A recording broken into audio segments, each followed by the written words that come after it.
नमस्कार मित्रांनो, आज आता काजूचा सीजन चालू झालेला आहे आणि काजू सोलण्याचे, ओले काजूगर काढण्याचे खूप कष्टाचे आणि जिकरीचे काम आहे।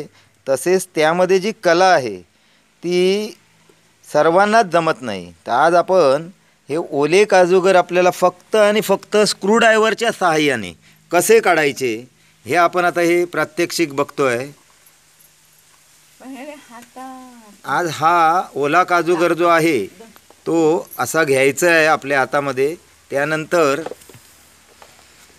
पूर्ण लक्ष देऊन बघा, डाव्या हातामध्ये तो धरायचा आहे, उजव्या हातात स्क्रूड्रायव्हरने या काजूचा पोट फाडून टाकायचा आहे। कारण पोटामध्ये त्याचा जो हे झालेला असतो, ड आकाराचा जो आकार आहे तिथे त्याचा जो घट्टपणा असतो आणि तो एकदा निघाला की वर फक्त असं हे बघा दोन हातांनी त्याला बाजूला करायचं आहे आणि अख्खा काजूगर किती बघा तुम्ही सेकंदामध्ये तो बाहेर येतोय।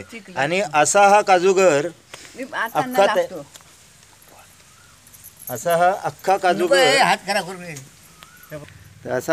काजूगर निघतोय। आणि हा काजूगर बघा, तो काजू उचल जरा हातात घे ना। हा अख्खा काजूगर बघा पूर्णपणे निघालेला आहे। आणि मित्रांनो, हा काजूगर अख्खा निघाल्यामुळे ह्याची मार्केटमध्ये किंमत 4 ते 5 रुपये म्हणजे 400 रुपये ते 500 रुपये शेकडा चाललेली आहे।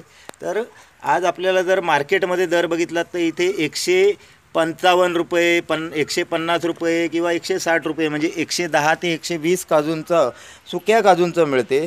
आणि सुके काजू आपल्याला गोळा करताना त्याची बोंड काढा हा त्रास असतो। पण जर आपण असे हिरवे काजू काढले जून झालेले आणि त्यांचा अशा प्रकारे जर आपण काजूगर अख्खे काढायला जर आपण स्वतः प्रयत्न केले आणि त्यामध्ये यश संपादन केलं आणि ती टेक्निक जर आपल्याला एकदा कळली तर हे सगळ्यात सोपं काम आहे। आणि 1 रुपयाचे सरळ आपल्याला 3 पट म्हणजे 4 रुपयापर्यंत त्या काजूगराचे मिळतात। आणि ह्याला मार्केटमध्ये भरपूर मागणी आहे। कारण हा काजूगर आपण जर नंतर डीप फ्रीजरमध्ये फ्रीज करून एअरटाईट बॅगमध्ये फ्रीज करून ठेवला तर वर्षभर आपल्याला ही ओल्या काजूगरांची भाजी उपलब्ध होते। व्हिडिओ आवडला असेल तर लाईक करा, शेअर करा आणि सबस्क्राईब करा। धन्यवाद।